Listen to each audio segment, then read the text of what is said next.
Today, we're going to be giving context on 3 tips to take your writing to the next level.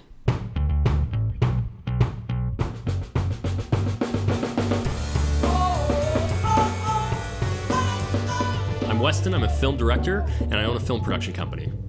I'm Jacob, and I'm a lead writer for a film production company, which so happens to be the same film production company. Convenient. So today we have a comment that was from Saulo, one of our subscribers, and it kind of inspired a few thoughts that we wanted to go into about writing tips. Sure. So the comment was off of our video that was more specifically about scripts. He says, I never really thought about that perspective. When you write dialogue, you end up projecting a single person on multiple characters. A writer must pay attention to that. So kind of as the first tip to take your writing to the next level, how would you address this of like, how do you overcome this? How do you be aware of and overcome this issue of one voice for all your characters? Yeah, that's true. Yeah, that is a problem because you're you. So you want to create these worlds. You want to create a script that takes you to a place with all these different characters. But if you're the one making those characters, they're going to kind of just be you. They'll look different. Right, and they'll have different sounding voices when you make the movie. But if they're just all reading your script, it's gonna be you. So you want to find ways to avoid that. One thing that I do is I try to capture the voice of characters I know from my life. I'm a pretty outgoing person, pretty sociable, and so I've met a lot of people, and some of them very interesting. So I feel like I got a nice big array of characters to choose from when I'm writing a script or creating a world. And I'd say both like good and bad characters. Oh yeah, because I think that's one thing that I've noticed is, especially when you get into like Christian films and stuff, where it's like everybody's this like perfect person, and it's like, well, that's not real. No one's perfect. And so it's like being able to interact with, a drunk on the corner. It's like, what is that person's perspective from? And you actually learn a lot from individuals like that, or, being in different countries, learning people's perspective, like just trying to diversify it so that when you write these characters, like you said, they don't just sound like me, Weston, with an accent kind of thing. One dimensional. Mm-hmm. Yeah, I would say that maybe another approach you could also try to giving multiple voices in your script is finding the different voices inside of you. And I know this kind of sounds strange because I was like saying, because we were both saying that you shouldn't just be the one to do it, you should go out and find other people. But people are really dynamic, and I bet anything that you've had days where you've acted one way or done one thing, and on another day, you've looked back at that thing and thought, why did I do that? Oh my gosh, right? Mm-hmm. Yeah. And everybody's like that. Even over the course of one day, you can exhibit behaviors and characteristics that are so very different, just depending on your mood or your situation that you're in. And sometimes you can call upon these different parts of your personality to fulfill a character's personality. Every character that you create is a conglomeration of maybe a few different people, you included.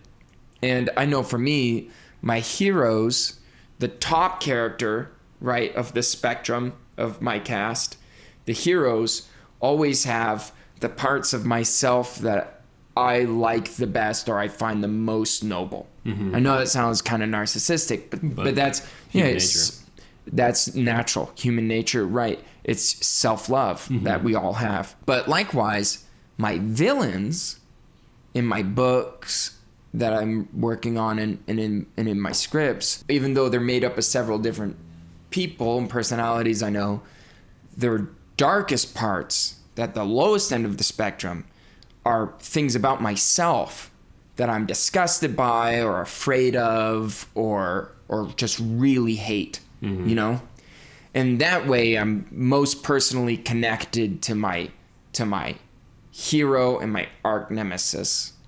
So, yeah. And I would say a little bit to kind of complement that, and then we'll move on to the second tip.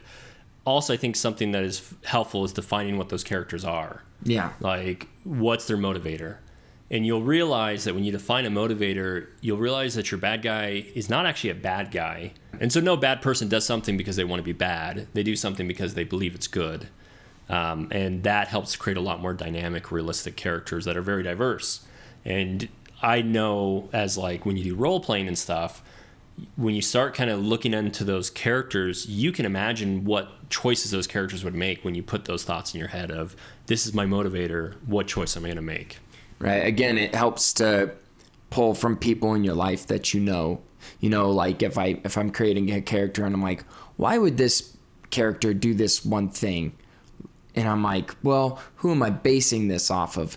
I would say they're like this person that I know. Yeah, and that's kind of who they are, right? And I know that so-and-so would do this thing because of this reason. Yeah. Right? That's such a thing that so-and-so would do. Yeah. Right? I know them. So, yeah. That's awesome. So moving into number 2, one thing that I have observed from you and Andrew as our writers was something that I always struggled with. I would get to the end of a story and I would try to wrap it all up in dialogue or something, and it just became really boring. And something that I learned from you guys was when you get to a story and you finish the end, cut off the end and cut off the beginning. And now you have a dynamic story. You want to elaborate a bit on that? Right. Throw them into it and leave them hanging. Yeah, unless you're doing Return of the King, you shouldn't wrap everything up entirely. Yeah, we want to have, when we sit down for the first time, aspiring writers can be very literal in everything they do, no pun intended. So the beginnings are like, one day a young man woke up in his bed, right? And the endings are, and they all lived happily ever after, right? Well, go ahead and write those, but you said it right. You know, cut that off at the end. You know, it's like some writing advice I heard once. It says, go back over your original draft for your novel, and every time you write very, cross it out and write damn. And then at the end of your book, get rid of every damn. And that's about where your novel should be. Interesting.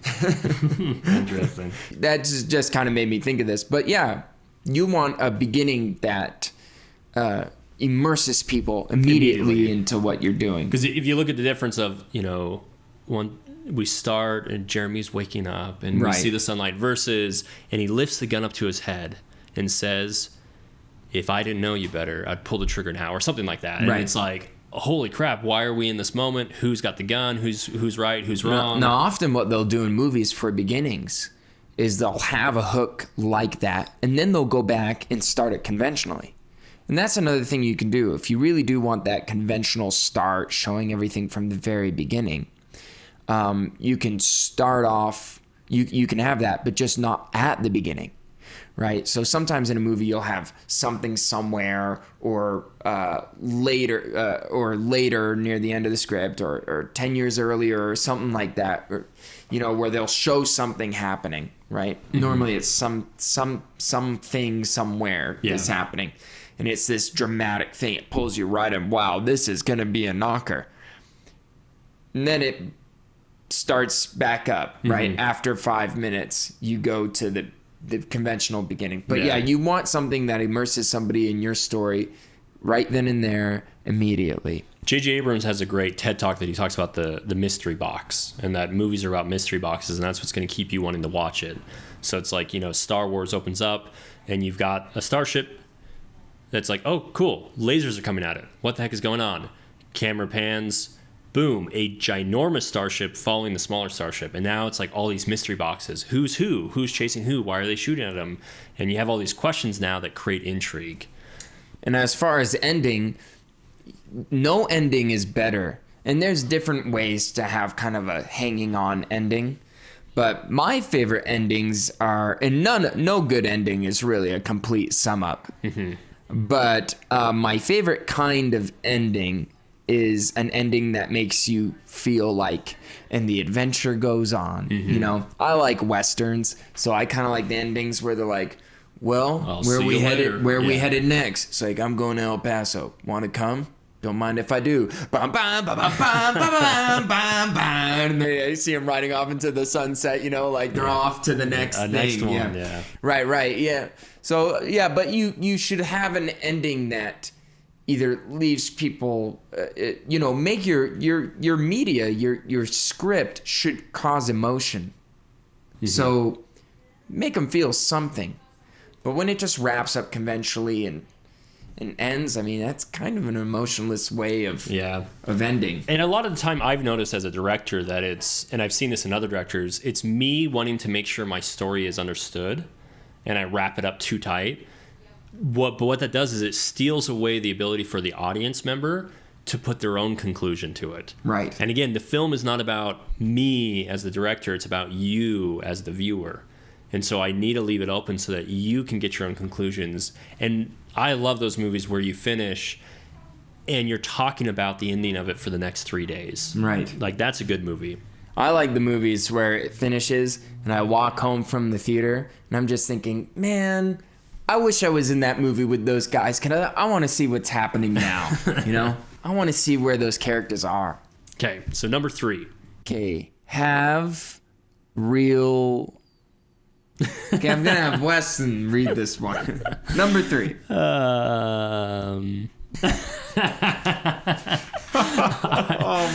don't remember what I wrote. Have real conversations. Yeah, so what my chicken scratch writing actually said was, this is one thing I learned from Jake, was when you're having a conversation in dialogue, in a script, stop writing inside your head. Get out and start a conversation with a real person, and you'll notice that it will naturally drift towards something that feels real. And then go back and use that as inspiration to write what the actual dialogue and conversation will be. Yeah, often if you're dealing with topics or issues or things of philosophical nature in your writing, talk about that with someone. Mm-hmm. And even ask them, like... That'll give you the pushback and the antagonism you need for it to be engaging. Yeah, and if you have a friend who's good with improv, you can be like, hey, pretend like you're, going this direction. I'm going to go this direction. And we just start. And then from that, you'll see where the conversation takes you, and it'll take you to places that you never would have thought going. Another thing is, when I write a script, even for a short commercial, I have my wife, Krista, sit down and I read it to her.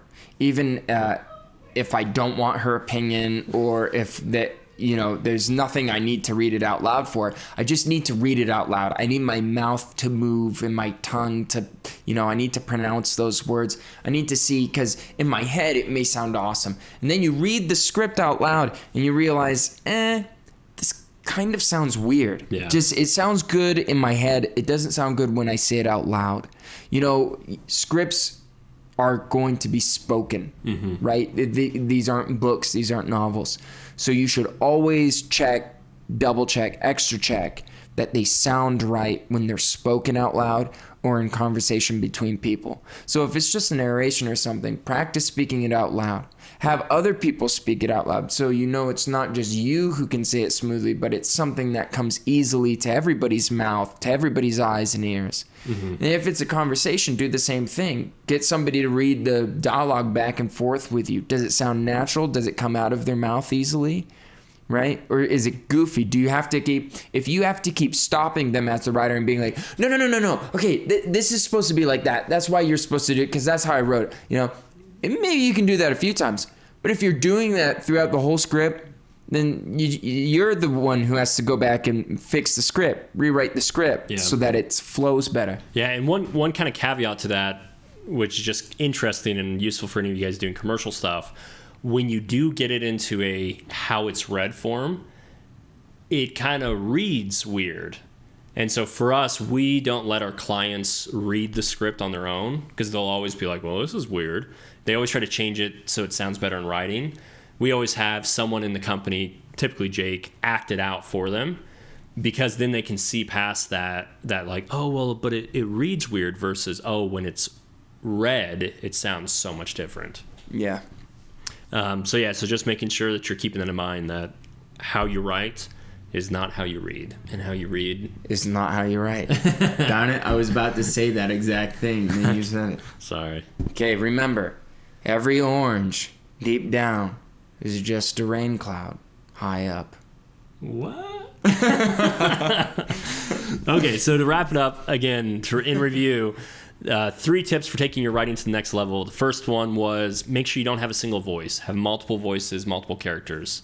Second, cut out the ending and the beginning. Once your story's done, take a look at that story and just chop off the front and chop off the end. You'll have a much more dynamic story. And last, have real conversations to inspire your written conversations. And from what we've observed in life, that'll make your scripts a lot more powerful. Sounds good to me. So for those of you guys who have other filmmaking related questions, make sure to leave questions in the comments below, or head on over to context.comv.org and you can submit a question there. We can actually get access to those ones a lot quicker because they're organized in a lot better fashion. If this content was useful to you as a writer or as an aspiring writer, make sure you like this video and subscribe to the channel. There's more questions and context coming your way, and we look forward to talking to you. We'll see you next time.